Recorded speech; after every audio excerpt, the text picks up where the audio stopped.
Kelly. Welcome to Central Oregon Pub Talk. It's so good to see you all here. First up, let's give a warm welcome to our media sponsor, Mansky Media. Joining us for a few words is Tommy Szymanski. Tommy, come on up. Yeah, it's nice and empty in here. I love it. If you're out there, get in here. There's plenty of room. So real quick story for you guys. I was out at lunch with a colleague today, and I get a text afterwards, and she's like, "You jerk. How dare you not tell me that I had something in my tooth?" And I was like, "I didn't notice." She's like, "How did you not notice? I had a big black thing in my teeth." And so I felt bad afterwards, and I realized, I was like, "Oh, shoot, I did notice that at one point." And then I realized I should have said something because then I forgot about it. Reason I bring this up, who in here has a friend or a coworker or a business owner you know who has a really ugly website? Their marketing is horrible. They don't put anything on social media, or if they do, it's terrible. And you're like, "What are you doing?" But you don't say anything. Let that sink up. We've got a couple of people willing to say so. Think of it the same way. You not telling your friends that their baby's ugly when you're talking about their social media, about their marketing efforts, it's the same as just letting them walk through their day with something in their teeth and not realizing that this is going to affect them. So my ask, by the way, I am Tommy Szymanski, I own Mansky Media. We're a marketing agency here in town. We do everything from websites, social media, video production, TV ads, radio ads, social media management, Google, SEO, you name it, we do it. And we're all local. So we have our office right here on 3rd Street. But if you have any friends whose business you look at and you're like, "Ooh, your baby's ugly. Let's get that out of your teeth. Let's make sure that you are representing your business properly by having a nice website, by having a great brand put together." If you know anyone like that, send them my way. I'd love to talk with them, see how we can help them out, make sure their teeth look awesome. So, thank you. That's such a good message, Tommy. Thank you. Anybody else feeling vulnerable about their social media and website at this point? No need to share right now. I am hosting tonight's Pub Talk program thanks to MC sponsor OSU Cascades. Oregon State University Cascades degree programs include biochemistry and molecular biology, business, energy systems engineering, mechanical engineering, outdoor products, and other programs designed to meet the economic needs of Central Oregon and beyond. Meet 3 faculty members who bring a combined 41 years of outdoor industry professional experience into the outdoor products degree program. First up, with a PhD in bioengineering, Jeff Raynack designed and marketed gear for startup brands before joining the Nike Innovation Kitchen. There, he led global football, that's soccer in layman's terms, to equipment innovation and the commercialization of soccer balls used in the English Premier League and U.S. national teams. Prior to joining OSU Cascades to launch the outdoor products degree, Jeff was director of product for Roughwear right here in Bend. And Naomi Morrison has a BFA in apparel design from the Rhode Island School of Design and a master's degree in design innovation and technology from Harvard. At Nike, she directed product design for global performance, golf, young athletes, sportswear, and technical outerwear, as well as for the Olympics and Paralympics.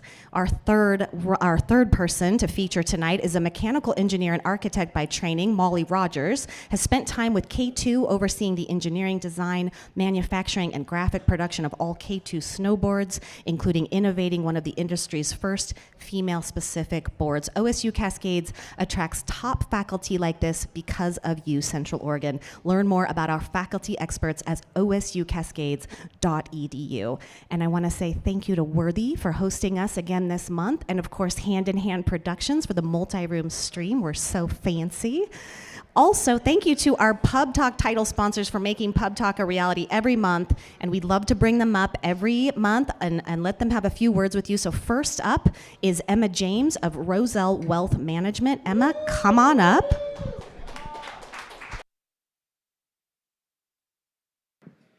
Thank you.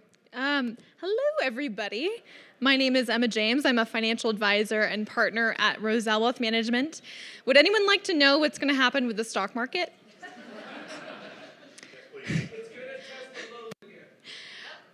Well, if I took my crystal ball out here and shook it, I would let you know. But the answer is we really have no idea. But what I can tell you is that if you engage in some proactive planning, it can significantly ease some of the fears that you may be feeling right now. Now, we do a lot of that planning for business owners. That's our sweet spot. Our goal is to help them maximize the sale of their businesses so that they can transition into the retirement lifestyle of their dreams. And it's a little hard. It's a kind of complicated process to exit your business, which is why we came up with a tool called the 6% Advantage, which helps business owners identify what are the opportunities that are available to them as they're exiting their business so that they can really squeeze all of the juice out of all their hard work over the years. Now, all of this really rests on one key thing, and that is timing. If you are waiting until it's the last minute, you're burnt out, and you're ready to burn your business down, that is not the right time, my friends. So if you are a business owner and you're have a whiff of a dream that you might not be working in your business someday, come talk to us. Put some planning in 2 to 3 years in advance so that you won't be riding this roller coaster that we are all on right now. Thanks, everybody. Thanks, Emma. We appreciate you so much. Okay, next up, Julianne Horner from Providence Health Plan. Julianne, how you doing, my friend?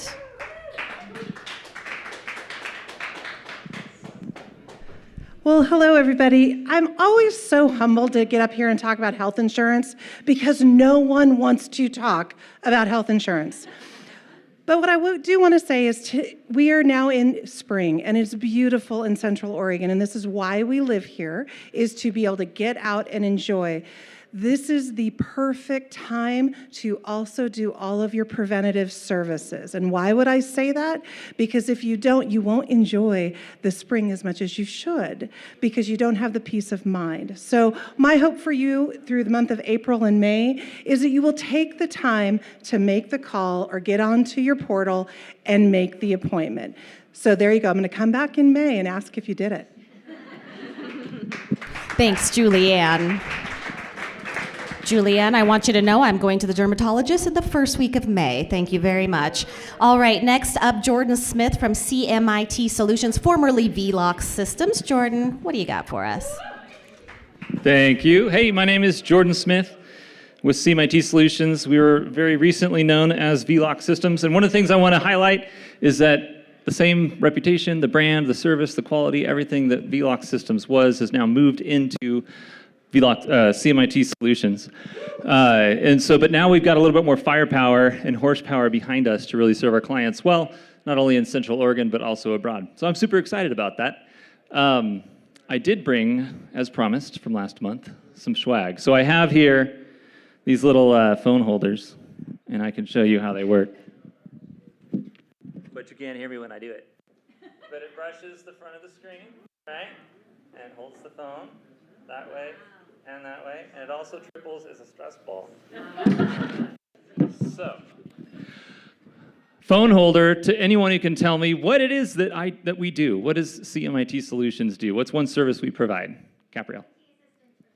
Yeah, there you go. How about another one? Anybody else? IT service for small business. What else? Anybody? Cybersecurity, yeah. Thanks, David.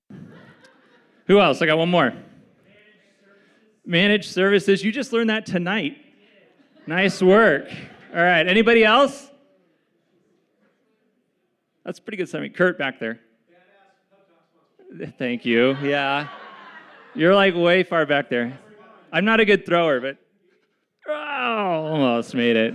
I didn't want to hit the lights. So we do all manner of IT services from the strategic design, the planning, the budgeting for you, all the way down to the last mile kind of service delivery and help desk support for your staff and all the cybersecurity in between. So I'd love to talk to you guys about that at any time. Come find me this evening. And I've got one more of these. So if you come find me and talk to me, I'll give it to you. I'm not going to throw it. Amazing. Thanks, Jordan. Thanks, Jordan. Appreciate it. Yeah. I think that's the first time you've brought swag, and I liked it. That was really nice. Okay, next up, Trevor Campbell with Kernut Stokes. Trevor, Good to have you back. We missed you I guess you were here last month, the month before. I still miss you. I still miss you from March, or February. Yikes. Yeah. Thanks, everyone. I'm Trevor Campbell. I'm a partner at Kernet Stokes. We are a CPA and consulting firm in town. We just crossed April 15th. How many of you were like just so excited to do your taxes this year? We got one in the back. He works with me. Okay. I didn't expect to see many hands. If you had raised your hand, you would have been, in my mind, a weirdo, right? We got a firm full of weirdos that love to work on that kind of stuff. So, if you went through this season and maybe you're on extension, maybe you had questions that you didn't feel like were answered, come talk to us. Talking's free. We work with businesses and business owners. We'd love to chat with you and see if there's something we can do to help. Trevor. Thanks, Trevor. We appreciate you so much. Anybody here make it a bigger deal to do their taxes than it ends up being? Every time. Okay, next up, Kurt Barker with Best and Krieger. Kurt, how you doing? Real good, thank you. BBK, all things business law. I'm an employment attorney, Kurt Barker. But I'm going off script tonight. It is Sexual Assault Awareness Month, the local resource for survivors of intimate partner violence, sexual assault. The resource is Saving Grace. They're an amazing team. I volunteer on the board of directors. This is a great chance to support the team, show them that you care, and win some cool stuff. The raffle this month, the prizes are amazing. We've got a huge basket of wine, best of Bend entertainment package. I'm going for the Brasada staycation because I believe in wife points. But could you all help me out, though? You don't have to buy tickets tonight, but I would love and adore you. Could you at least hold up your phones and show? We're taking a photo in the back. I want the Saving Grace team to see all these people that stand against violence and are considering buying raffle tickets, and I love you guys. You are taking a great photo right now. Thank you. Anyone who buys tickets, I'll buy you a beer, too. I'm serious. Raffle tickets start at $20. Before I forget, I'm giving a legal update on all the changing employment laws with the Society of Human Resource Management on May 21. See me if you need help signing up. And then let's have some fun. Did you remember, who was here last month? Did you see when I asked for a lawyer joke? Dave Roselle told the one about the lawyer jumping out of the airplane, right? Did you see how stoked he was to tell that? Okay? I've never been scared by this man before in my life. I love the guy. And I was a little intimidated. It was like he's into it, okay? Let's feed the beast. Not Dave. Who else has a lawyer joke? I won't do this again to you, I swear. Anybody, I got $100 at Worthy if you can do a lawyer joke for me. No one is brave enough. Jordan, do you have a lawyer joke? No? No one's going to do it? Okay, I'll save it for next month. We'll see you. Thank you. Have a great night. Enjoy it. Dave, you scared them all away from the lawyer jokes, man. I liked it. Thanks, Kurt. I'm sure we can come up with something in a month, right? Let's give a hand to all of our title sponsors, Kernet Stokes, Providence Health Plans, Roselle Wealth Management, Best and Krieger, and CMIT Systems. These partners make PubTalk a reality. Yeah, give it up for these guys. And now for an update on the economic development efforts from EDCO's Bend Area Director, Mr. Don Mill. Don, come on down.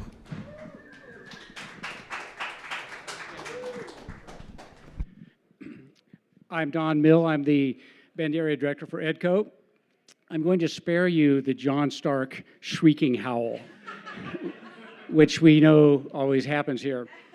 First, I'm going to talk briefly about kind of stuff, some of the projects we have going here in Bend. We have 18 projects, a combination of those that help local companies grow and some companies that are looking to move to Bend. They cover all kinds of industries, bioscience, aviation, outdoor products, CPG, food industry, and so on, a whole bunch of good industries, which is great. It's diversified. It keeps us kind of the way we are today. Those 18 projects should generate about 500 new well-paying jobs based on the industry swing there, and about $300 million in capital investment. So that's a good start. It'll take a couple of years for those to clear. Hopefully we'll have some new ones in the meantime. Usually we often quote the Milliken Institute report, kind of a constant topic. It's the report on the best performing small cities in the U.S. The Millikan Institute is a nonprofit, nonpartisan think tank that measures the economic prosperity of small towns. They actually do it for big towns as well.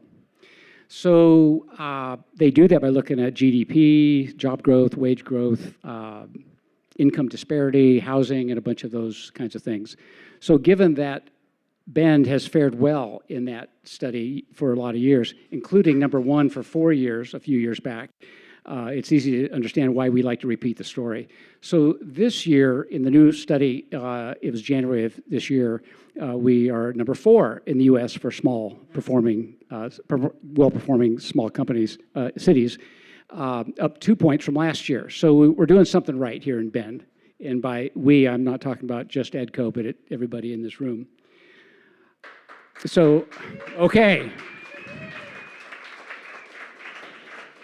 So you probably already know that the tallest building in Bend is under construction. It's actually not really in Bend, it's at the airport, which is sort of an island of Bend. So as you know, it's a great thing. The air traffic control tower is being built. It's a really great step forward. Aviation is a really strong industry here, and it helps the airport a lot. So we'll watch that happen. I know the city has spent a lot of energy trying to get it funded, and they succeeded. Let's see, Juniper Ridge.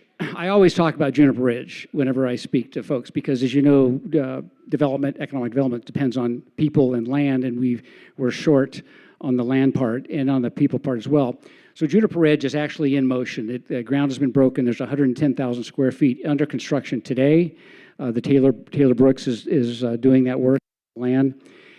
In addition, there's a road extension to the east on Cooley Road that's ultimately going to go all the way to Butler Market, and that roughly 30 acres is going to start development after the road gets done. That's just great news. It's a lot of new land for jobs and employment growth, so we're just fabulous. Finally, we're really happy at EDCO to be proud supporters of BOW, help the outdoor products entrepreneurs navigate their way to success. So we're glad they're here tonight and bringing all the energy. In addition, OOA, who provides outdoor industry support statewide, is here. Tyson and Mike, I see Mike is here. Tyson's still working at the table out back. So if you have any information about what's going on with OOA, let us know. So finally, let the show begin. The outdoor industry is obviously an industry that's near and dear to Bend, and we're glad you're here. Thanks. Thanks, Don. What an incredible update. Now all we need is a commuter train and a Nordstrom's and we'll be set. Yeah, that's right. Maybe a rack. Yeah, sure. Yeah, we would settle for a rack. All right, thanks, Don. We would like to extend a thank you to all of our EDCO members. EDCO membership underwrites a variety of support and resources, including events just like these and efforts to build a prosperous and sustainable economy. We are pleased to announce our newest EDCO members, Boss Mortgage. I believe y'all are here. There we are. Green Thumb AI, Better Bid. I believe Better Bid is also here. There we are. Oh, I love it. I'd love to see you here. Northmark, and I think Northmark is also with us tonight, maybe out in the lobby. Taylor Brooks and Thistle and Nest. And if you are not a member, we want to encourage you to become one. So talk to Team EDCO and let's make it happen. Tonight's first pitch is brought to you by BBSI Central Oregon. BBSI is your local solutions team, helping businesses of all sizes grow revenue, increase efficiency, mitigate risk, and scale profitability. We empower regional businesses by reducing their administrative burdens, enabling them to concentrate on growing their business and achieving their goals. To schedule an on-site assessment, please contact Chris Piper, Area Manager, or Dave McRoby, Business Development Manager. And we're thrilled to have you join us for an exciting evening tonight. We're so glad all of you are here. We've got a lot of innovation and insights to share. We are kindly asking all of you that are in this room to stay in your seats until the end of the presentation, as we do have 3 incredible companies that are going to pitch and then a really, really great panel that we're looking forward to. If for any reason you do need to leave early, we recommend that you stay out in the lobby area and the networking area, and we'll be simultaneously broadcasting the program, so that way you can enjoy the program without disturbing the speakers. And we thank you for your understanding and cooperation on that. And we hope that you have a really good time with us tonight. So thanks. Tonight's event is in partnership with Bend Outdoor Works. BOW is the nation's first and most experienced outdoor product accelerator, offering tailored support and hands-on mentorship to early stage and growth stage companies since 2014. Over the past 11 years, BOW companies have generated over $20 million in revenue and created 80+ jobs. Applications for the 2026 cohort open in June, and BOW's exclusive outdoor pitch event takes place every October. The companies taking the stage tonight have partnered with BOW's accelerator program and are excited to join us. And for our first pitch tonight, we are thrilled to invite to the PubTalk stage Tiffany Huey, re-founder and CEO of Snowshoe Leather Care. Tiffany Huey is the re-founder and CEO of Snowshoe Leather Care, a company that has been in her family for 4 generations. A native Oregonian, Tiffany was raised in Portland and obtained her first experience in manufacturing, business, and marketing, working in the family business from a young age. After graduating from American University, she worked for Fortune 500 companies such as PepsiCo, Starbucks, and Nestle. Founded in 1927 in Portland, Oregon, Snowshoe Leather Care was created to protect the leather bindings on snowshoes, ensuring they remain soft, supple, and waterproof. And though snowshoes have evolved, Snowshoe's commitment to quality leather care has endured as a family business for nearly 100 years, serving the needs of leather goods enthusiasts. Welcome, Tiffany.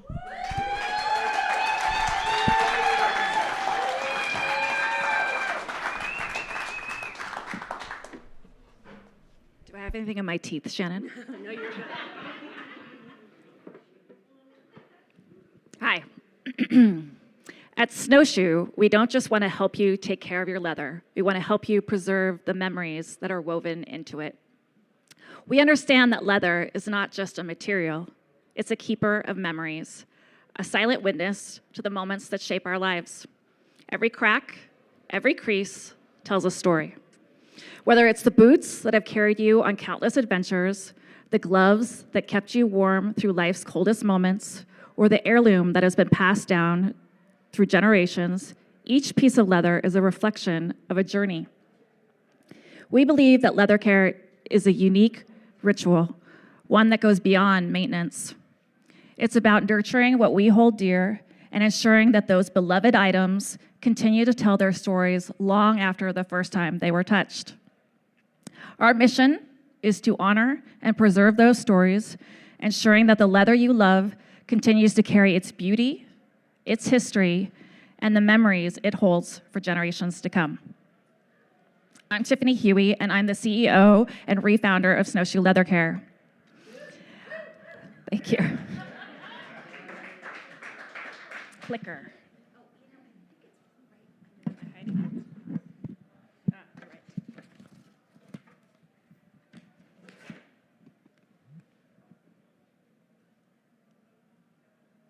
They said it takes a second, so I'm trying to be patient. There we go. That's me. Hi.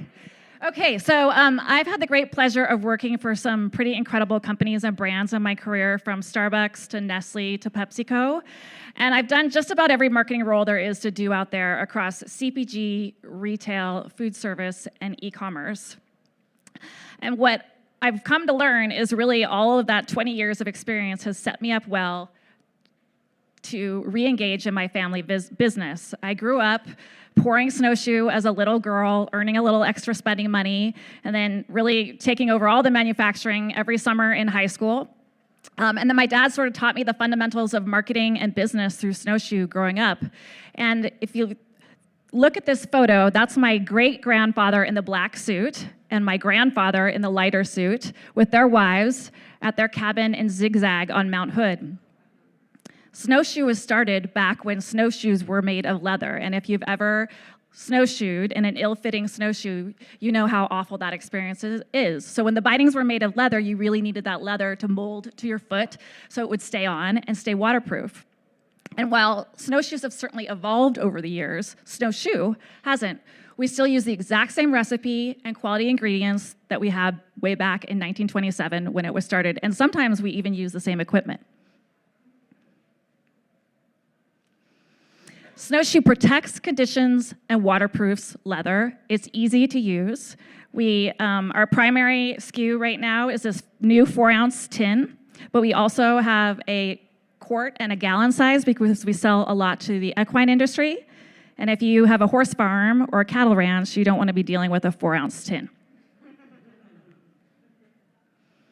Our primary efficacious ingredients are beeswax, pine resin, and carnauba wax, which is actually a palm wax, or comes from a palm tree. And we are the categorical experts. We didn't start as a leather boot company. We didn't start as a leather glove company. We don't sell anything else but leather care products. And in fact, we only sell right now leather conditioner. So we really know what we're doing, and we wouldn't have been around for almost 100 years if we didn't have tried and true methods. Like I said, we haven't changed our product at all because we have such an incredible cult following. We were founded in Portland, so we know a lot about damp and wet leather and how to protect it from mildew. And then when I embarked on this journey 18 months ago, I moved the business to Bend because I live here. So we also know how to protect leather from the dry desert climate like here in Eastern and Central Oregon. We also are a waterproofer. A lot of products out there will just either do conditioning or waterproofing, but our product actually does both. And then we're a legacy brand. Like I said, we've been around for nearly 100 years and have all these tried and true methods to make sure that our product delivers. But there's still a lot of opportunity. So the global leather care products market is a $3.9 billion market. About 60% of that sits in North America. And if you look at it from a segment perspective, about 20 to 30% of households have leather boots, and you could double that for leather shoes. And then about 3.9 million Americans own a horse, which really surprised me. And actually, most Americans own 2 horses. So actually, the total number of horses in the US is closer to 7.2 million. So that's a lot of tack and saddles that need a lot of care because those are expensive items. In terms of our customer segments we're going after, there's really 3 main groups. The first one is a gentleman I call Richard. He's in his 60s, and he lives in God's country. He is an outdoor enthusiast and outdoor gearhead. He doesn't mind investing quite a bit of money in top-notch items, but he wants them to last decades, and so he takes really good care of them. And I have 2 pictures here of Richard, because Richard kind of has an alter ego. There's the Bend version of Richard on the left, and maybe there's a few Richards here in the room tonight. But there's also the cowboy version of Richard. And while they probably voted for 2 different guys in November, they actually share the same values. They care about, the outdoors and maintaining good things, maintaining quality items. I also have Mackenzie, and Mackenzie lives in small-town America. She's in her 30s, and she is a passionate writer and tack aficionado. And she also has an alter ego. There's the English side of Mackenzie and the Western side of Mackenzie. She loves horses, but it's a very expensive hobby, and so she really needs to make sure that her tack and saddles hold up. Saddles run like $3,000 to $5,000 generally, so they're really expensive items. And then finally we have Jamie, and Jamie she's an urban dweller. She's likely in her 20s, and there's nothing she really likes more than going and finding a hidden gem, a diamond in the rough at a local thrift shop. She's very sustainability focused and practices upkeep culture. She doesn't believe in buying new when you can buy used. And she loves to bring this item home and reinvent it and document that on her socials. And she might even sell that item. Jamie is really not about the fast fashion of the past, but the slow fashion that is emerging as a consumer trend.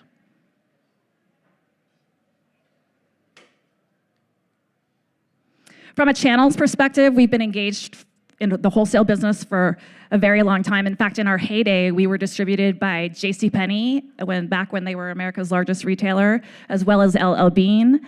But now we're pretty focused on telling our story on Amazon, since that's as important of a marketing channel as it is a selling channel. And then we also have a D2C site. From a segments perspective, we're really focused on shoe and boot, as well as specialty retail, especially sport and outdoor, farm and ranch, and hook and billet. And then longer term, we're going to focus on apparel, furniture, and automotive, but likely under a different brand. From a geography perspective, we're here first, so Bend in the west, but ultimately we do have a really good, surprisingly good brand awareness nationwide from that distribution through JCPenney and LL Bean. But we think Canada is a rich territory for us, as well as Japan and Europe. And so now I'm down to my asks. So what I'm looking for, if anybody has any great connections with shoe, boot, or sock sales reps, I'm looking for somebody with a great black book, but also somebody who's really hungry and eager and is out there knocking down doors and shaking hands. So if you know of anybody, that's my email, a little with a weird formatting situation there, but anyway, that's my email at the bottom, or come grab me afterwards. If you don't know a shoe, boot, or sock rep, you can still help me out. This is in the middle, a list of the retailers in the Greater Bend area where you can find my product. Go out and buy it. Try it out. I've been paying attention to all the people coming up on stage, and most of you have leather shoes on. And then last but not least, it's an opportunity to become an evangelist. That's a list of retailers that I'm actively selling into. So if you know somebody, have their ear, or just go into one of these retailers and ask why they don't carry the fabulous local leather care product, Snowshoe. And last but not least, it's okay, pull out your phones right now. Follow us on Instagram or LinkedIn, like our posts. Those engagements actually really help in driving us up in the algorithms and helps us with our awareness. Thank you very much.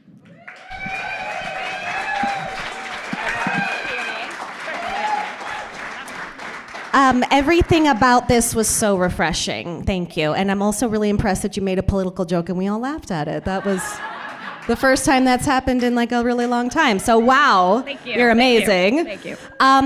Okay, many thoughts. Kate Havstad Hat Company, and Range Revolution. Obviously, you must be talking with them, right? Trying, yeah. Yeah. She's a very busy lady She right is a now, very so busy lady. I am trying, and if anybody wants to help me with that, I will help you with that. Okay, I also thank have you. another person for you to talk to. We just need to get together. Okay, sounds back good. to the show. Okay, so what made you decide to come back and take over the family business? This is incredible. Yeah, it's a good question. You know, I left Nestle. I was living in Seattle, and I moved to Bend in the middle of the pandemic, and they wanted me to move back to Seattle, and I wasn't leaving Bend. It was too great. And so I spent a few months trying to figure out what I want to do, and I realized it was staring right in front of me, that I had had all of this training without really realizing it to be able to go out and do this successfully. And the other piece of this is just Bend is such an incredible, supportive community. I always say that Bend Nice translates into the business community, so certainly BOW, EDCO, Cultivate. There's so many recognized faces in here, SBDC.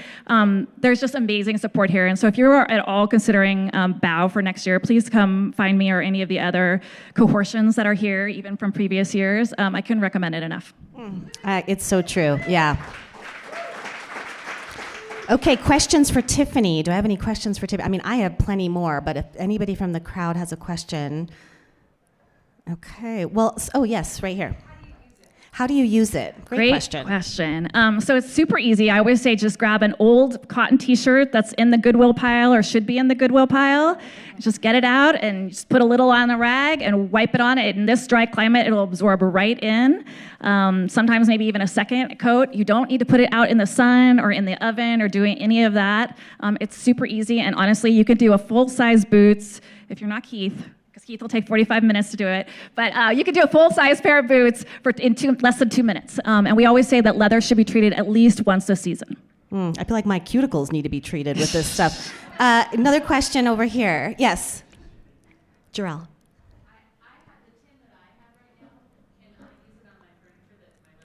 Oh, this is a great question. So she says she has a tin. Can she use it on her leather furniture that her dog has scratched? It will transform your dog-scratched leather couch or chair. Yes, you can absolutely use it on any type of leather except suede.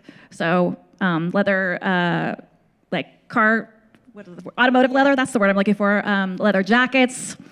It'll make it look better and rehydrate. Nobody really wants to hear this, but leather's actually skin, right? And just like we have to moisturize our skin, leather needs to be moisturized. It'll last a lifetime if you take good care of it. Okay, I did want to just touch on one other thing. You mentioned like the slow fashion movement of the future, yes, which is a movement from the past that's coming back around. Yes. Would you just, I think this is maybe a newer concept for some people. Do you want to just say a few words about that? Sure. So for the last, I don't know, 20 years or so, fast fashion has been a big thing, right? So H&M, Mango, there's been a lot of retailers that have really leveraged supply chain to be able to bring in quick fashion and turn quickly. And the idea is, people only wear things sometimes a couple of times. It's made really inexpensively, and then therefore the price isn't very expensive either. But as the world has gotten crazier, both from a climate perspective as well as from a supply chain perspective, slow fashion is taking over. I have a 15-year-old son, and the first thing he does when he needs something is look at eBay. He doesn't, look at Amazon or any of the other things. Why buy new when you can buy used?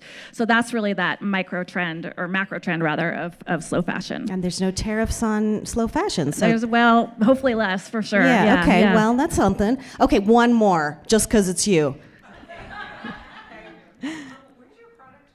Where is your product manufactured? Thank you for that question. It is manufactured here in Bend on the east side. I'm in a hayloft.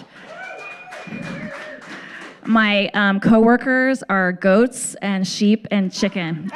It's not very sophisticated. Oh, sounds like a dream. One more down in front. I'm a little nervous about this one, you guys. One more question.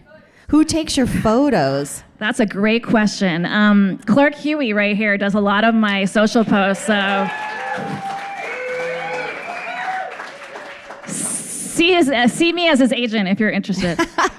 Thank you so much. This is incredible. Thank you so much. Really, really cool. Yeah, put another round of applause out there for Tiffany Huey.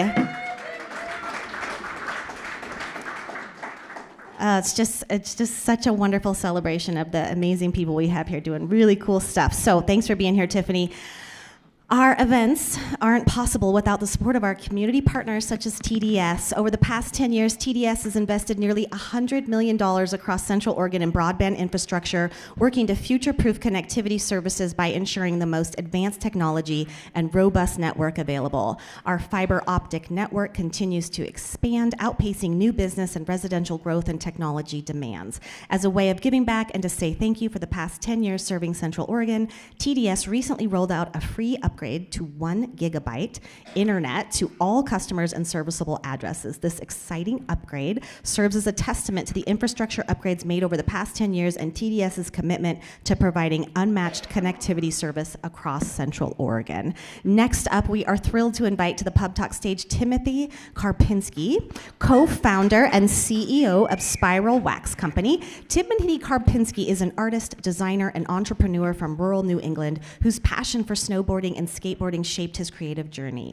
Growing up immersed in the skate and snowboard cultures, Timothy was drawn to graphic design, punk rock music, and the DIY ethos. He pursued a degree in graphic design and painting at the University of Vermont, where he honed his skills in design programs and studio practice. Spiral Wax Company was founded in 2023 by pro snowboarder Max Warbington and creative mind Timothy Karpinski, with a mission to ritualize board care and encourage riders to take care of their minds, bodies, and their boards. Every Spiral product is PFAS-free, features eco-friendly packaging, and is mindfully made in Bend, Oregon by riders for riders. Timothy, welcome to the stage.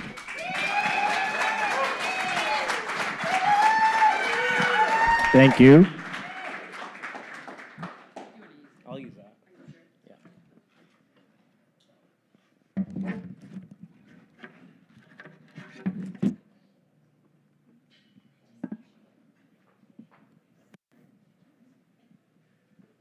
We're going to start with a little video to give the vibe of our brand. We're a snowboard company, so we should show some snowboarding to stoke everyone out. Here we go.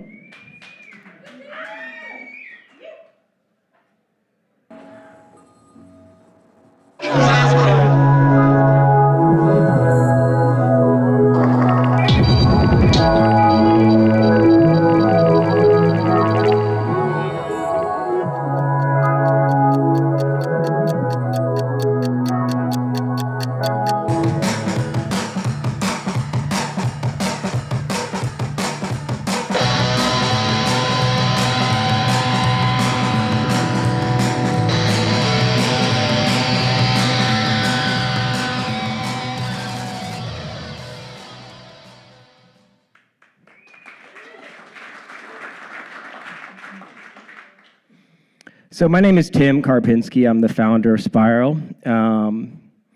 Previously, when I was 20 years old, I founded a company called Grenade Gloves, which was a big snowboard company in the early 2000s with some of my best friends. That company, in a few years, got very, very large. And with that company, we were in our 20s and didn't really know how to run a business. But we made cool products, and we got really big really fast, and made a lot of mistakes, which I'm trying not to make this time. After I left Grenade, sold the company, I moved on to Mervyn Manufacturing, GNU and Libtech Snowboards, where I was the creative director for over 15 years. At GNU, I met young Max Warbington, who's actually from Bend. He was a young little snowboard grom, and I watched him grow into a professional snowboarder with a pro model in GNU. And when I moved to Bend, back to Bend from Portland, we reconnected, and I kind of reconnected with snowboarding in general, and fell back in love with the sport and blossomed a friendship with Max. And we decided to start a company. At Mervyn, I learned a lot about the right way to run a business and the power of making your own products. They hand build their own snowboards and have for 20 plus years. And the founders there were like mentors and parents to me. They taught me everything I know.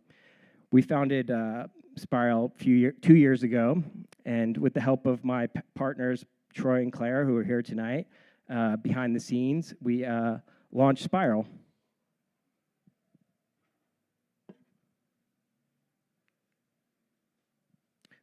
Spiral is not just a snowboard wax company. It's more of a lifestyle brand inspired by board sports.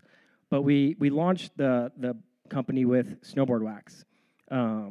At the time, in the past few years, fluorocarbons have become banned. Those are PFASs, or forever chemicals.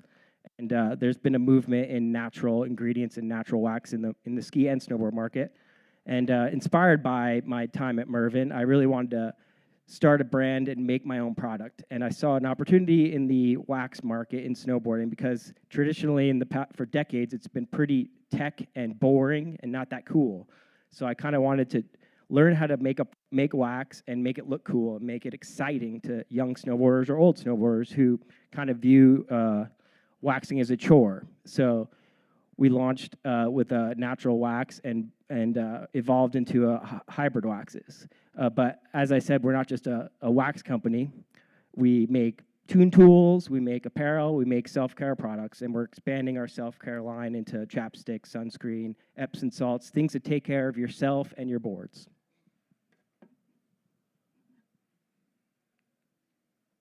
Spiral's philosophy. We look at things a little bit differently in the tuning world. Our philosophy, our slogan is slow down, enjoy the ride. Our logo is a snail, which is pretty counterintuitive to a wax company. You think of going fast. We try to think of it as going slow, taking care of your mind, your body, and board. We craft our products slowly. We want to try to ritualize the art of waxing. We spend a lot of time and money on expensive boards, cars and trucks and gear, and the last thing we do is forget to wax our boards, so we don't have as much fun on the mountain. So we kind of want to try to change the outlook on waxing as not a chore, but a ritual. Our wax is fast, but what's the rush? When I was younger, me and my friends would have the contest of who gets down to the bottom first, and you win. But now I see it as whoever gets down last is having the most fun. So slow down.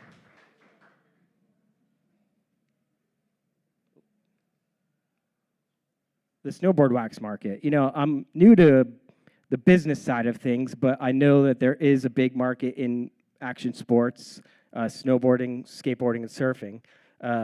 Snowboard U.S. annually has a 15 million market, 50 million globally. But the way we're trying to look at waxing is we're trying to entice a new customer, younger kids, older people that have never waxed before, or are curious about it but intimidated. Some people see it as a chore, don't know how to do it. So we're trying to educate people and make it fun. So the market is kind of untapped. We're trying to find a whole new customer base. So we're we just developed and launched our skateboard wax line and just made our first batch of surf wax. So we're expanding our market.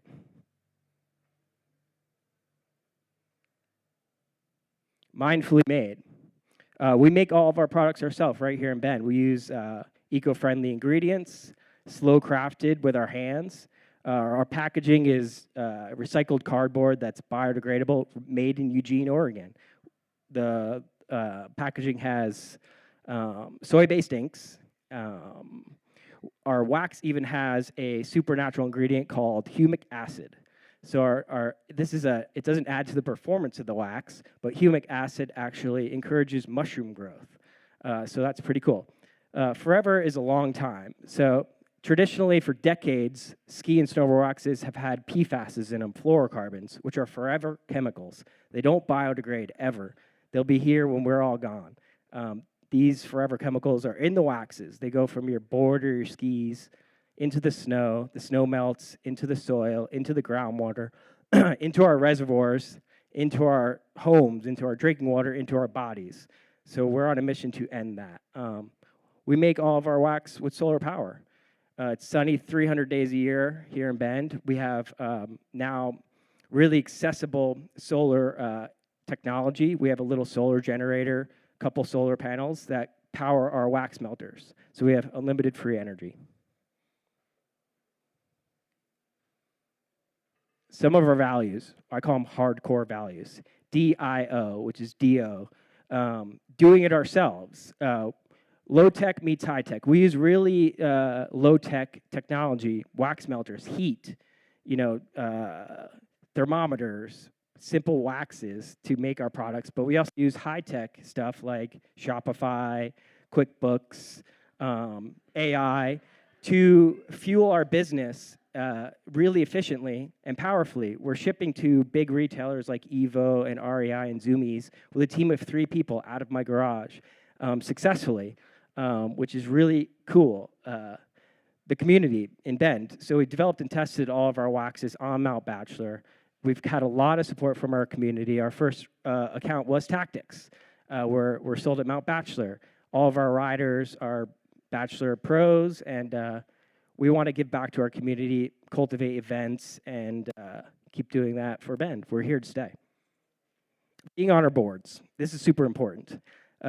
This is a business and we're growing, but the heart of this brand is snowboarding, skateboarding, surfing. And it's more than a business for us. It's a way of life. So we don't want to ever lose track of that. We want to grow slowly, but stay true to our values. So we're growing, and last year we did 40,000 in sales, which is pretty cool. This year we've already tripled sales, which is even cooler. Thanks to Bow and the tools we have been building behind the scenes and our solid support from our retailers and direct-to-consumer customers, we're projecting even more growth for next year. But we are independent. We fund everything ourselves, and we're learning how hard it is to finance a business that's seasonal right now. So we're looking for help to fund our brand, so we don't have to bring on equity partners that might want to change our core values. You can find more information at spiralwaxco.com. Or you can follow us at spiralwaxco, where you can see a lot of cool content, snowboarding, skateboarding, surfing, and come find me and let's chat. All right, cool.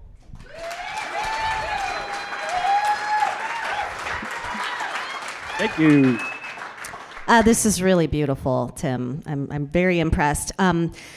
So it sounds like a lot of people aren't waxing their boards. Is that true? So people do wax, like hardcore snowboarders and backcountry people and alpine ski racers. Yeah. But everyone should wax. You're going to have a good time. Your base of your skis and your board are plastic. Snow is water. Wax is hydrocarbon. It's where the rubber meets the road. So if you're not waxing, you're not going to have a good time, especially at Mount Bachelor, where we developed our wax. If it works at Mount Bachelor, it works anywhere. So you're always going to have a better time when you wax. You can never wax enough. yeah, okay, so it's like a noticeable difference with the wax. It's a noticeable difference. Yeah, amazing. Okay, cool. Questions for Tim? Yes. Yes, you. Oh, yeah. Like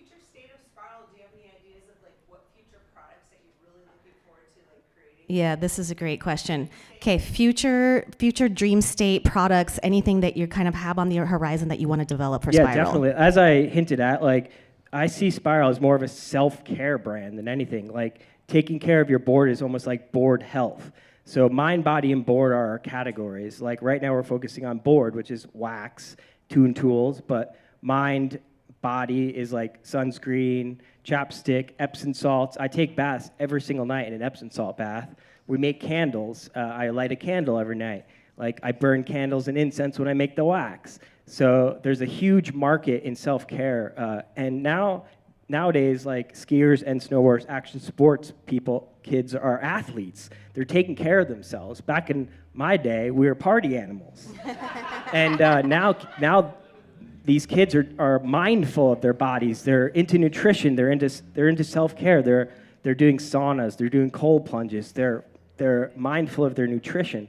So we can make food like food supplements and that kind of stuff. But this I don't know. So yeah, whatever the hell we want, really. But because we're not just a product, we're really a brand that I really see our position closer to a decline in that market where we make a lot of accessories. We introduce them slowly and do it right. So we're building relationships with retailers, and we got our foot in the door with wax, and we're proving ourselves by selling through and delivering on time so that they could trust us. So every few years, every 5 years, we'll introduce a new product line that they could trust and they could try out, and we'll prove ourselves over and over again. And you have this killer educational aspect of what you're doing that is like huge. So I want to like celebrate that because it's amazing what you're doing. Okay, there's one in the back. Yes. Are you going to make surfboard wax? I think you already are, yes? Yeah, we are. We just made our first batch of surfboard wax, which is out on boards right now. So. Is it cold water? It's cold water surf wax. Cold water surf wax. Made with our same ingredients. We have all the ingredients in our lab. Like all of our wax, we've made probably 10,000 bars of wax in the past 2 years, made in my spare bedroom in my house. And I remodeled my bathroom, gutted it, and it just stores all of our ingredients. We have all the ingredients and all the tools, so we're playing around with whatever we can make at hand. We like to experiment and get weird. Yeah, seems like there's an opportunity for cuticle treatment. Okay, one more. So what purpose did PFAS have in traditional? Oh, this is a great question. Yeah. What purpose do PFAS have in traditional formulations? So yeah, PFASs were developed in the 50s or 40s by the military. They were made to coat tanks to make them amorphous, or whatever that term is for, to be able to go through water and repel water. And then DuPont bought the patent and turned it into Teflon. And we all know where that went. It was on Teflon pans and cancer-causing. And luckily, in the past 10 years, big retailers like REI have stopped buying anything with PFAS in them. All of our Gore-Tex jackets, Gore-Tex is PFAS. So those are, and the same philosophy applies there. Your jackets are coated with PFASs to make them waterproof, and it goes from your jacket into the snow. So they are made in labs by people in hazmat suits. They're cancer causing, but they're really good at repelling water. Yeah. And the only way to get rid of them is donate blood. It's real freaky. Okay, I know we have a lot more questions for you, so I'm hoping that you will connect with Tim after this. It's beautiful what you're doing. Thanks for being here, Tim. Amazing. Thank you all. Thank you, Bow.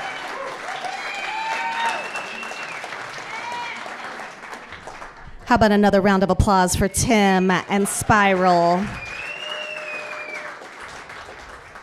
Just incredible. Wow, there's a real theme emerging tonight, and I like it.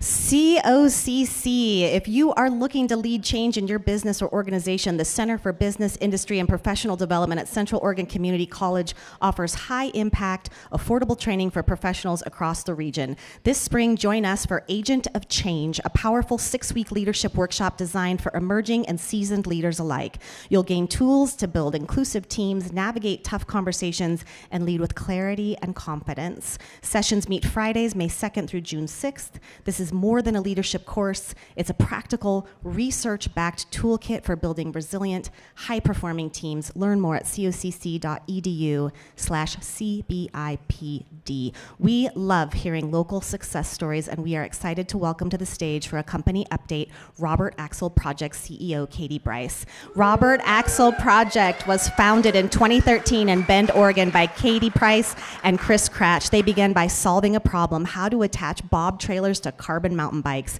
In 2015, the company joined Bend Outdoor Works, Central Oregon's outdoor industry accelerator, which helped fuel their growth. Since then, they've expanded globally, offering through axle and rack solutions, including the addition of the legacy brand Old Man Mountain. Today, they manufacture in Oregon and Taiwan, distribute to over 60 countries, and operate with a close-knit team of 15 and 2 shop dogs. Katy is the co-founder and CEO of Robert Axel Project. With a background in environmental studies and a love for adventure, she turned a passion project into a successful business. She leads strategy and brand development with a focus on quality over growth. An engaged community member, she has served on several local boards. When she's not working, Katy enjoys biking, surfing, knitting, and eating tacos. Welcome, Katy. Thank you. Okay. Thank you. You're so good at this. Every time I do this, I get a little nervous, and then I get here, and I'm like, oh, I know everyone here. So thank you for all the hugs, all the high fives, all the beer clinks, and all of it. It's great. It's great to see you guys. Do I have a clicker? Okay, cool. So Brian contacted me, and he's like, just give an update of the last 10 years. And I'm like, okay. And that might have been April 1st. And on April 2nd, everything changed because we had some big news in the global trade developments. So I will focus on the last 10 years.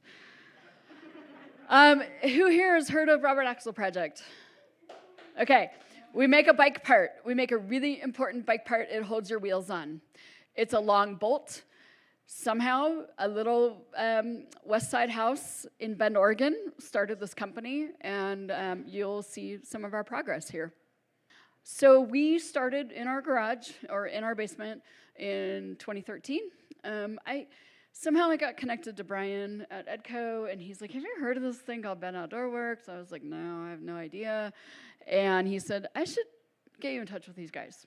So I called them, and I was like, hey, what's up? We don't know what we're doing. We have this thing, we're bike nerds. In 2015, we won the first Bend Outdoor Works pitch night. And we won $10,000. We have a big check. Ted is my banker back here. There's us. We're trying to cash that big check at US Bank. Okay. So, 2015, Bend Outdoor Works, great. We won the pitch night, awesome. We shipped our first order to a distributor in the U.S., QBP, which is Quality Bicycle Parts. They're the biggest bike distributor in the U.S. It was a grand total of $1,775. We thought that was amazing at the time. We did that from our house. We have a 1,000-square-foot house on the west side of Bend. We took the $10,000, we rebuilt our website to include our Axle Finder, which is our secret sauce. It's almost like our IP. And then we got an email from a distributor in Switzerland and said, hey, we need your stuff. Can you send us 100? We were like, oh, no, 100. Okay, we got this. And we started going to Eurobike. And Eurobike is the biggest trade show, perhaps in the world. It's definitely the European bike trade show.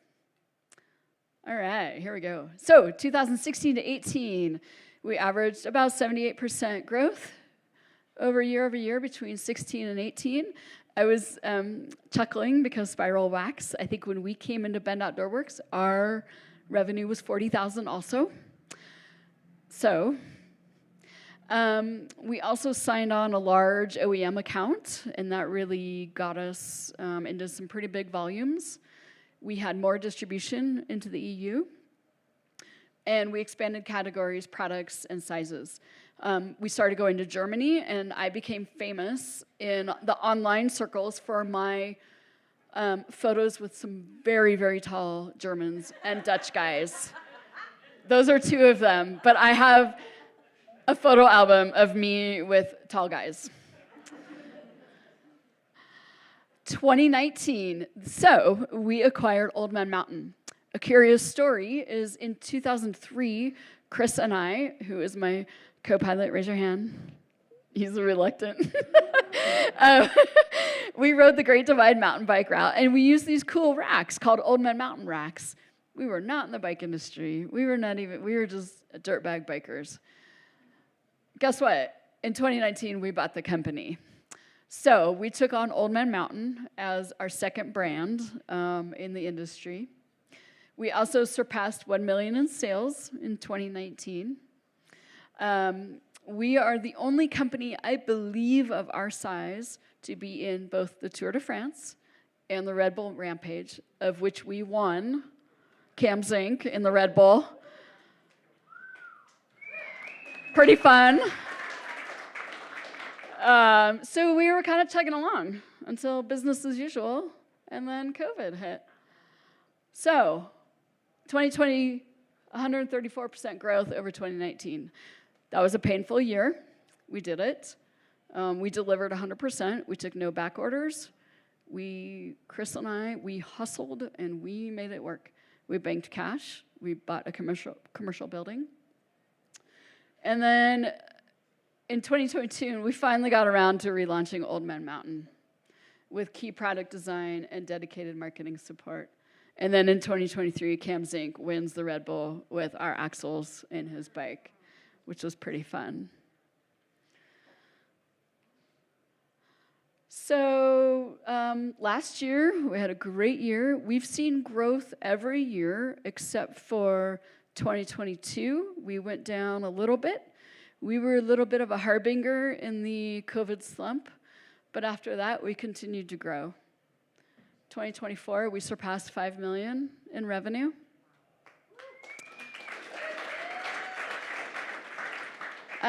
We sell into over 60 countries. We sell through all sales channels, OE, distributor, wholesale, and retail. So we're pretty well diversified. We have about 14 FTE plus some pretty strong contractors that we work with. A 13,000 square foot building off of American Lane. You can come visit us at any time. There's a couple dogs there. In 2025, Old Man Mountain, we will surpass Robert Axel in sales, which was our plan. We knew that Robert Axel project would level off a little bit due to a lot of things, industry, trade, all that stuff. So we're pretty excited that Old Man Mountain is growing really fast. We've already launched 2 new products this year. We have a couple more launching this year, a couple more launching next year. We spent a lot in product development. And the most important thing is we still love and ride bikes. And each other. Yeah. Yeah, bro.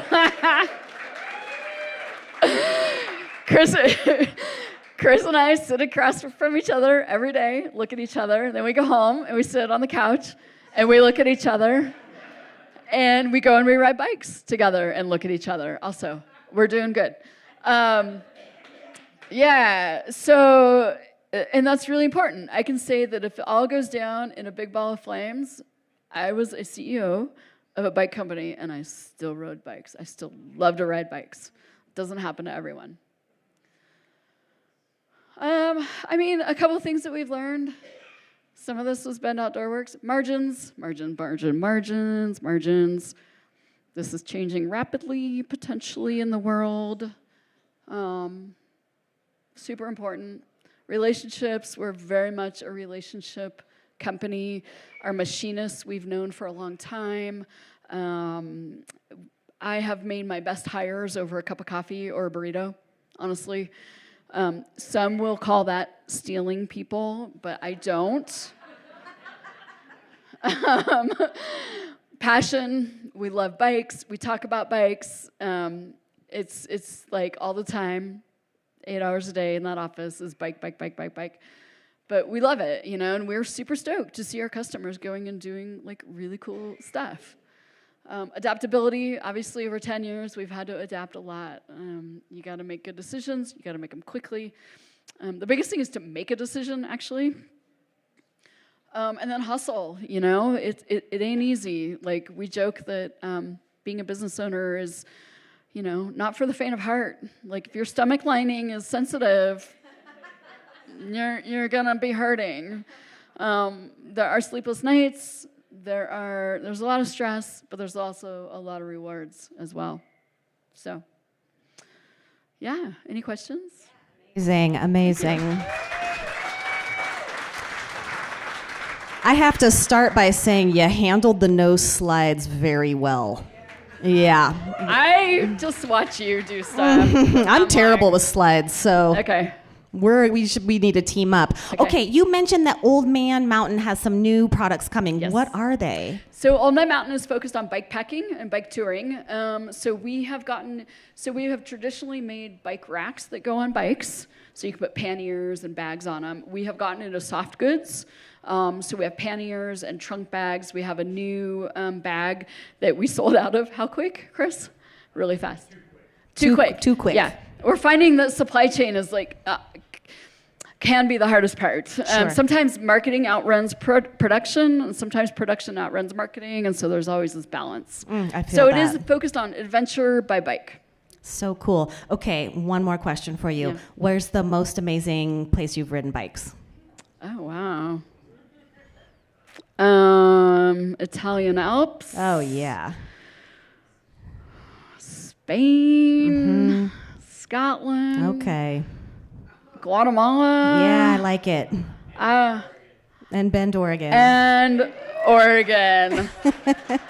I mean, yeah, we've got some pretty amazing stuff Well, here. listen, I know we have a lot of questions for you, but people are going to connect with you after, and I just really hope that you feel the love and support coming from this room for you. We're really proud of you. Thank you. Thank you. Yeah. How about another round of applause for Katy and Chris? And Chris, I like the way you found your own way to participate in the presentation without actually having to get on stage. I see you. All right, my friends, that was amazing. Tonight's company update is brought to you by Umpqua Bank. At Umpqua Bank, our local bankers proudly serve our community by providing the expertise to help build and maintain meaningful relationships. Umpqua Bank, together for better. And we are so excited for our panel tonight. So, welcome, Rob and Jesse. We know you both have done PubTalk in the past, but for the new people in the room, I'm going to let them introduce themselves to you. So come on up. Rob Little.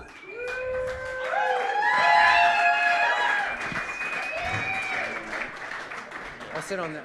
I turn better to the right. Do you guys want me to move the chairs closer, or you want a little? I honestly do. Welcome, Rob and Jesse. Okay, so I know that you're both like big bow people. So how about you each introduce yourselves and tell us why you're a part of bow? What do we have to do? Well, Jesse, I want you to introduce yourself. Jesse Thomas, introduce yourself. Just tell us a couple sentences, like who you are, what you do. Yep. And then why you are involved with bow. Okay. My name's Jesse Thomas. I was the co-founder am the co-founder of Picky Bars that I sold about 4 years ago now. I was in bow class of 2017 maybe. And I'm now a bow mentor. Very cool. Rob, how about you? I'm Rob Little. Maybe most importantly, I'm about 5 years younger than Jesse. I'm about 5 inches taller than Jesse. I co-founded a business called Cairn in 2014, along with a good friend of mine from grad school, Jared Peterson. We built the business over the course of about 8 years and sold to Outside Media, Outside Inc., Outside Magazine. It's known by a number of entities. We went through bow in their inaugural cohort in 2014 and participated for about 3 months in the program, learned a ton. Like to think that we were part of the inspiration for the program, and after selling the business, was invited to come back and participate as a mentor, which has been a real privilege and a nice way to jump back in and raft the hectic and chaotic rapid that is entrepreneurship without needing to do the entire journey. Yeah, I think we can appreciate that for sure. Okay, so you both sold a company, and we want to know what led you to consider selling the business, and how did you know that it was the right time to do so?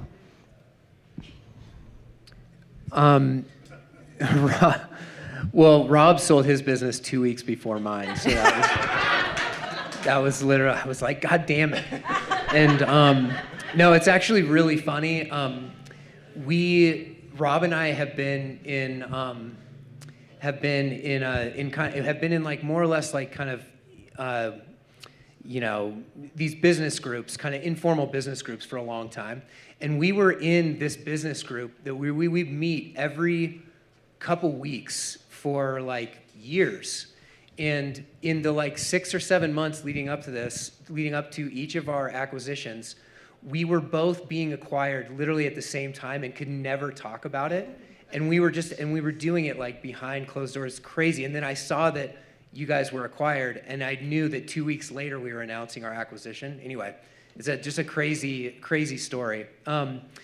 What led me to do it? Well, I had the, Laird Superfood reached out to me. I was friends with Paul Hodge, their CEO at the time. They had just raised a bunch of money going public. They were getting a really high kind of multiple for their money in the public markets, and they saw that there was an arbitrage opportunity to buy somebody for a lower multiple and get that in, kind of catapulted in the market.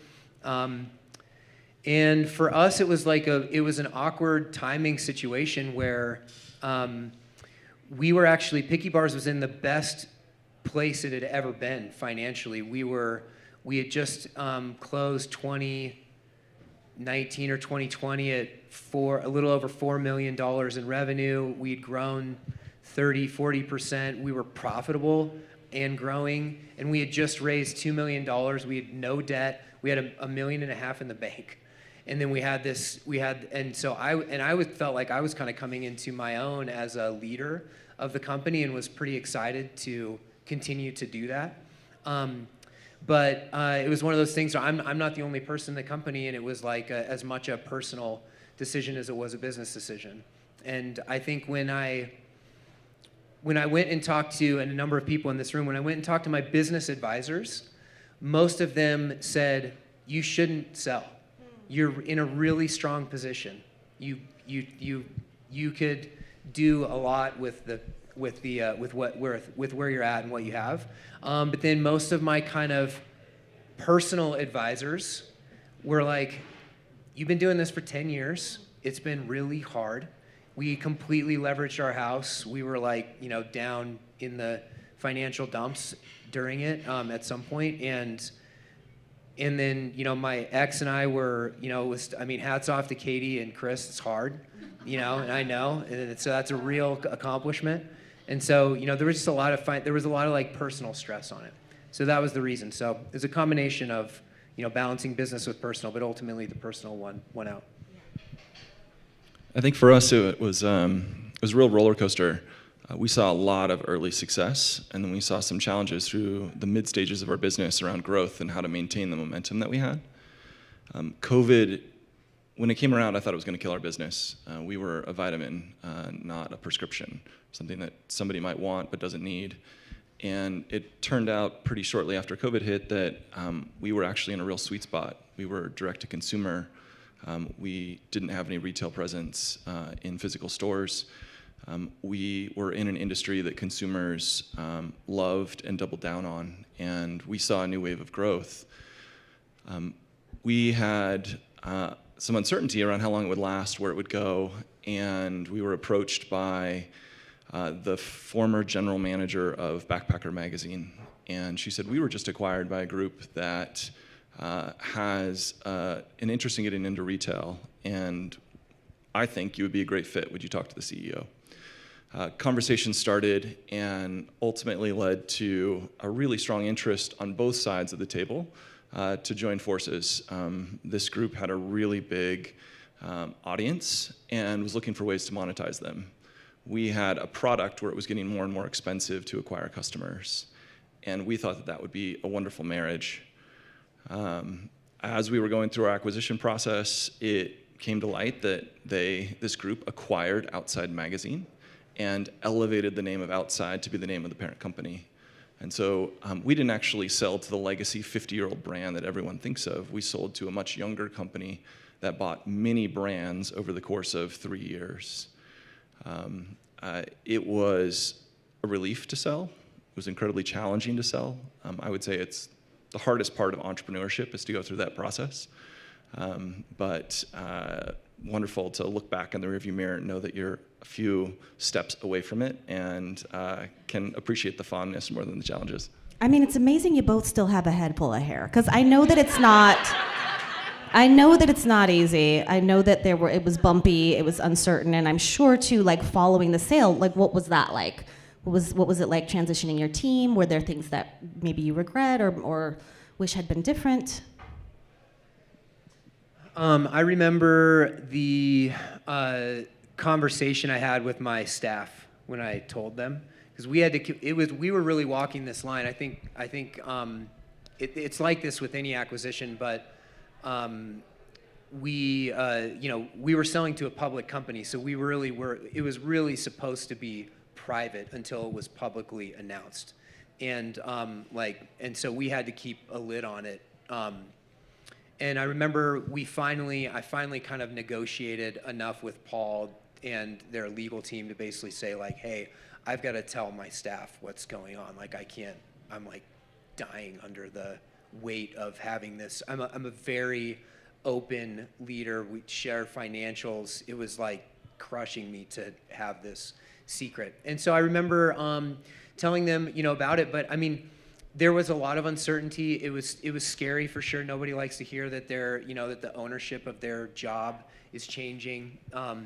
But one of the things that aligned with, and one of the reasons that we sold was that Laird was a Central Oregon company, and they were going to take all of our employees under their wing, and everybody was retaining their jobs. And it was a very, like, if anything, there was more kind of upward mobility potential for every employee in terms of salary and benefits and all that type of stuff. So, but it was still scary, and I remember being super nervous to do that. But it's just a lot of communication through and through. And actually, this question reminded me. I'm proud to say that one of my staff that was part of that acquisition from the Picky Bar side was just announced as the 2024 Employee of the Year for Laird Superfood, which is pretty cool because they're still, yeah. So, yeah.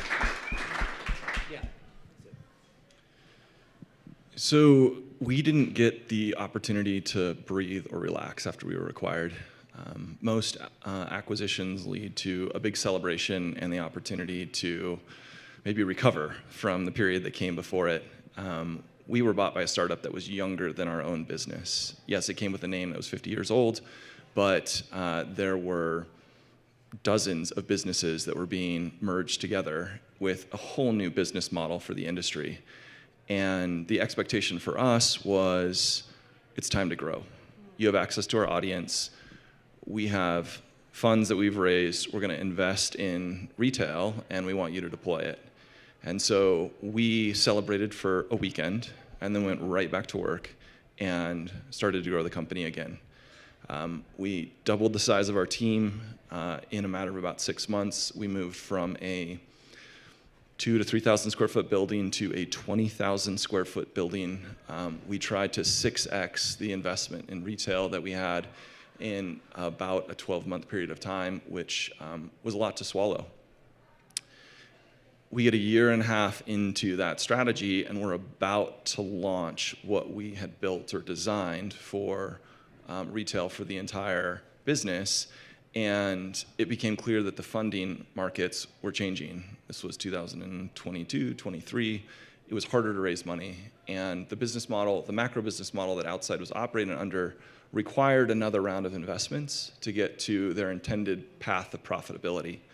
And I think very wisely so, they saw that that was going to be challenging to raise given the macro environment that was changing the funding market, and they decided to get to profitability faster. they had to cut a lot of capital investments to do it, one of which was our business segment. And so I had the wild journey of starting, growing, selling the business, seeing the injection of capital into it, and then being asked to shut it down. So I spent about 6 months after that conversation with the C-suite at Outside, shutting down the business that I had built and sold to them. And I have to say, as hard as that was, it was a real privilege to do because I could do it in a way that I felt good about. And I think that had I had to watch somebody else turn it off, that would have been much harder for me. I left Outside 3 years after the acquisition. I stuck around, did special projects for about a year after we shut down the retail division. I'm proud to say that they made immense progress towards that goal of profitability, and ultimately decided to step away and start working on other things. I just appreciate your honesty and your vulnerability here, both of you. Really, it's really nice. I know you all have questions for these people, so anybody wanna? Okay. I mean, I have more questions, but I don't want to ignore y'all. All right. Well, for now, I guess. Oh, there we are. MVP, hit me.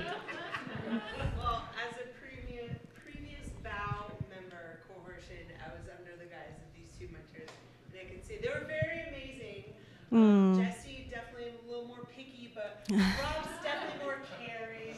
And even though he's taller, I know Jesse runs faster. Okay. I would just love to hear maybe, I can't decide who I'm going to ask, so maybe both of you. Okay.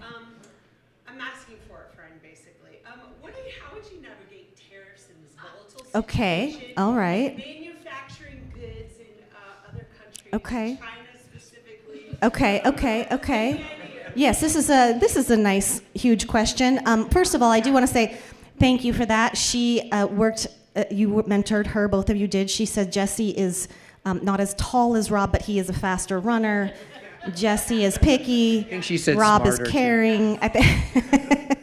But she appreciates you both very, very much. And she wants you to talk about tariffs and manufacturing and this environment that we're finding ourselves in, and what insights you have to share.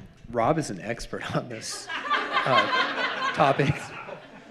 It's interesting. Jesse just said that he was smarter. So. No one knows, right? This is an incredibly challenging environment dynamic, and it's far from over. So I think if there's one thing to be thankful for in all of this is that we don't know what the finish line looks like, and hopefully it's a lot better than it is right now. I think it's a reminder to stay flexible and nimble and be creative. I think that there will be opportunities here that you can start working on around where you manufacture, how you manufacture.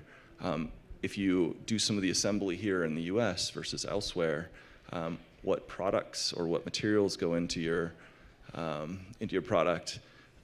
I think that the reminder here and part of this is the flexibility of your supply chain, and having alternatives, having backups is really important. I think that spending time with anyone around you that's involved in your business, which at this point might be your friends, your spouses, your mentors, it might be entire teams of people, to brainstorm, if this does get really bad, how do you pivot? How do you rebuild? What is the core skill set that your team has to offer? And how do you apply that to other segments in an industry that you love? So, yeah. So don't panic. Thank you. Don't panic. Anything to add to that, Jesse? Rob did a great job. Yeah, he did. He really did. He really did. There was wisdom coming out of Rob just now. I was just going to say redundancy, right? And I mean, we never faced tariffs, but we had manufacturers that couldn't provide product, for a long time. And we found out real fast how important it was to have backup manufacturers in other places. And so it's a different problem, but it's similar. Okay, any other questions? Yes, in the back. What are you guys doing now?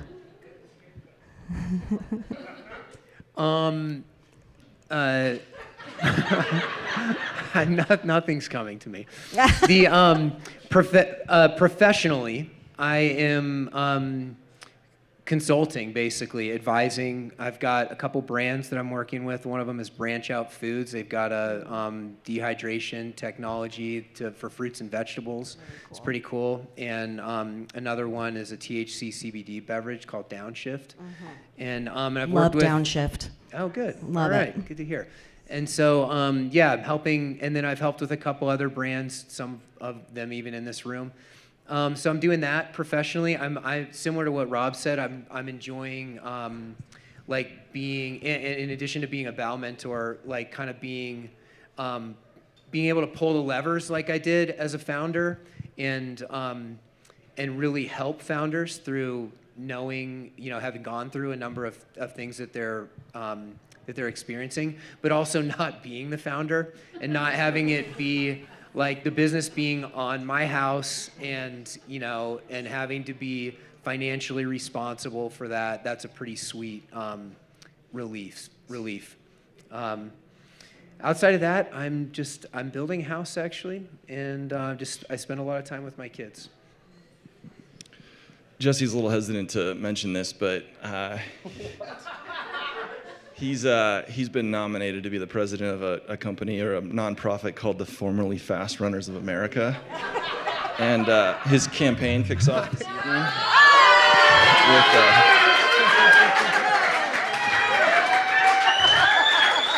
So I have an entire bag of these shirts that are for sale for $20 in the back of the room. For anybody who doesn't want to pay $20 for one of these amazing shirts, I have hundreds of stickers that I'm happy to give out for free. Wow. I've offered to be his That's just like a whole new level. I've offered to be his campaign manager, and you can see that we have a little too much time on our hands. Where's my royalty? This is a whole new Jesse and Rob. Where's truly. my royalty? So I've been wearing this hot jacket all night because I didn't want to see this shirt. I was wondering why you were wearing that jacket. So the real answer to the question is, first and foremost, I have a 2-year-old, a 4-year-old, and a 6-year-old, and I can show up in their lives in a way that I couldn't before, and that's been a real privilege. It's fun to give back. It's fun to be a part of BOW and pay it forward. I consumed a lot of time of many people in this room when I was building a business. Yeah. And it's nice to be able to step back and offer a little bit of that back into the community. And BOW is one phenomenal way to do it. And then I have some fun projects for myself and for others that come around and ask. It's hard to say no to people that I enjoy working with and have products or businesses that I believe in. So there's no singular thing that dominates my time now, but a lot of fun things. Oh, I just love to hear it. I really do. I'm really happy for both of you. It sounds really nice. So congratulations. And you're still in the best part of your life. That's the good news, right? You're not 90 years old. So any other questions for Rob and Jesse? I'm like, don't you just want to give them more opportunities to be goofy together? You guys are really two characters. It's nice. I feel like you're starting a show. This shirt is just ridiculous. I mean, Look you at have a killer head of hair, and Yeah, that. You have yeah, a nice head of hair, but this is really I impressive. Literally had a shirt printed. I had many shirts printed. I have a bag of them. They're $20. Oh my God. They will go to pay for Jesse and my lunches, where I can provide mentoring to Jesse on what he does next in his career. But if I have one problem with this shirt, it's how flattering Jesse looks. I gave that feedback to the artist. I was like, he does not look that good in real life. No, not at all. Yeah. No, I mean, it's like you can hear his theme song just by looking at this image. It's like, yeah, it's powerful. All you did here, Rob, was stroke my ego more. Yeah, it's gonna be powerful. people It's powerful. wearing Questions. T-shirts with my face on them. Questions? Yes, in the back.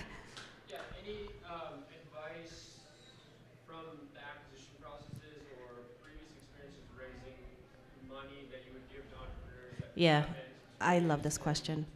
And just many things that you didn't think about, but then the questions that were asked by investors required, there's like, man, I wish I would have set something up Yeah. structurally. This is such an important question. So any advice for people who are potentially seeking investors, questions that might come up from investors, things that you wish you had known going through that process that you would offer to people who might be in a similar situation? Start nurturing the relationships of who you might borrow money from or receive investment from as early as possible. Wait as long as possible to take that money. expect it to add complications to your business, but also if you pick the right investors, expect it to add value that you don't perceive or expect in the form of advice, in the form of contacts and references, in the form of counseling. I think all entrepreneurs need some of that. It can be, with the right team behind you and your investors are a part of that team, it can be incredibly powerful, but the longer you wait to do that, the easier it is. I agree with all that. I think know that you're mostly marrying your investor, for most intents and purposes. And so you want to be. It goes along with what Rob said. You want to be super comfortable with that person and know that person pretty well. As far as acquisition, I mean, I think it's going to be really, really hard, no matter like who you are, what your business is. I think that all I heard from every single person that had ever had their company acquired was that it's really hard. And I thought that mine was going to be the one that wasn't. I knew Paul for like 2.5 years. I knew their team. I knew their business. It was going to be Central Oregon. I mean, there was just like so many things that were so great about it. And it was still by far the hardest professional thing I've ever gone through by like a lot. And so I think just being ready for that, it's important. I appreciate those answers so much because I think the acquisition process is so glorified, and I think this kind of mythology of like start a business to sell a business is like one path, and then we overlook all these other paths. So I think this is like really key. I was going to actually mention this. I think it was Jared and I, but right after we sold, I was on the stage with Rob's co-founder Jared, and I forgot the guy's name, and I'm sure some people know. I think it's 5 Talent. Did they sell also? Preston? Yeah. And I remember because there was a question from the audience that was like, so what are you guys doing now? And it had just been like 3 or 4 weeks. And rocking back and forth in the fetal position. Yeah, totally. Well, Jared and I were both like, we're kind of like, we're in a little bit of a daze, but we're both working for our acquirers, and we're kind of just like in it, a little bit like, whoa, we're blitzed, we're working really hard. And Preston was like, I'm done, I'm out. He signed it, and on the day he sold, he was done. And I remember at that time being like, holy shit, how did he do that? Like, what? That sounded so nuts to me. Like, you have this company, you grow it, and then you sell it, and then you're just like, peace out.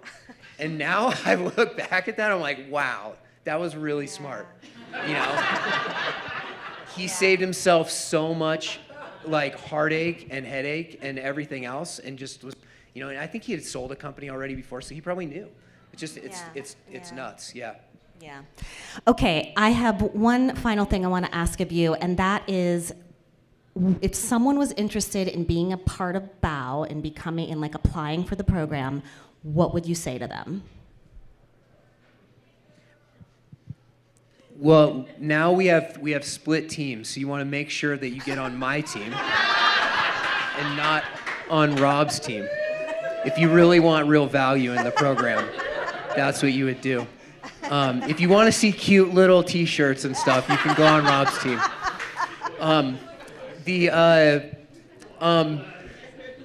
No, I mean, you should reach out. If you're interested, you should reach out to Rob or I, or one of the many people that are in this room. Go to the website. I don't know what the website is, but go to it. And outdoorworks.com? Yes? No? Okay, yeah. Logo's out, guys.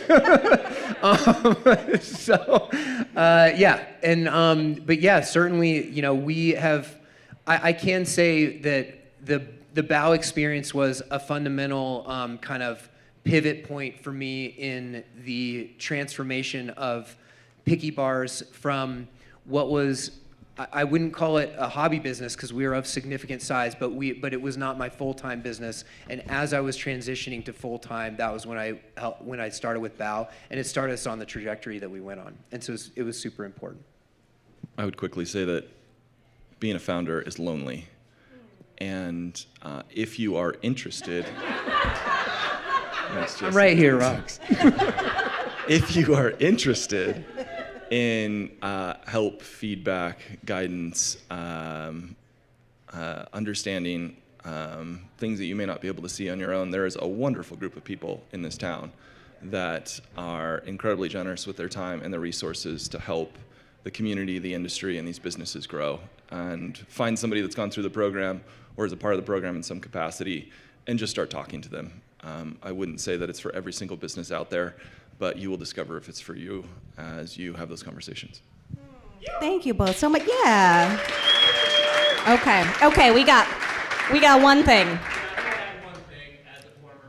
He's adding one thing as a former Bow. Yeah, we were asked many times, like, how could you afford to give away a percentage of your business or a percentage of your sales to Bow? And I just flipped that script and I said, I'm gaining X percentage or X because I work. I just got chills. I was totally like, Katy and I were just like, they had no clue where to go with Yeah. this. And that was it. I appreciate that so much, Chris. He said people ask him often, like, how could you give up a percentage of your sales in exchange for this program? And he said he just flipped the script, like, how could he not do it? They needed the help. They had no idea what they were doing. It was such a high value exchange. Am I saying that correctly? But yeah, so full validation from Chris and Katy. Yeah, awesome. Well, okay, I want you to stay up here with me, because I just really enjoy being here with you two. You're really a lot of fun. But how about a round of applause for Rob Little and Jesse Thomas? And I just want to say we are so proud of you. I have been watching both of your businesses this whole time. We're so proud of you. It's amazing. We're excited to see what you do next. But I said it before, and I mean it. I'm so happy that you all have some spaciousness to enjoy your lives, because you definitely deserve that. So keep doing that. And to all of you, thank you so much for coming to our Central Oregon Pub Talk. We look forward to seeing you soon for these upcoming regional EDCO events. You don't want to miss the Made in Bend tour. We'll be visiting Broken Top Brands, Thurin Manufacturing, Certainteed, and Powers of Automation on Thursday, May 8th. And we're taking Pub Talk on the road to Madras on May 22nd, so don't miss that. And if you missed the Made in Bend tour, you can join us for the Made in Redmond tour on June 13th. We'll be back at Redmond, or we'll be back at Worthy on Thursday, June 26th for Pub Talk. And more information on these events can be found on the EDCO website. But special thanks again to Worthy, to Worthy Brewing, Hand in Hand Productions for making it happen. To all of our guests, Jesse, Rob, thanks so much. And thanks to all of you guys for participating. It's so good to be here with you. I'm Shannon Kelly. Good night.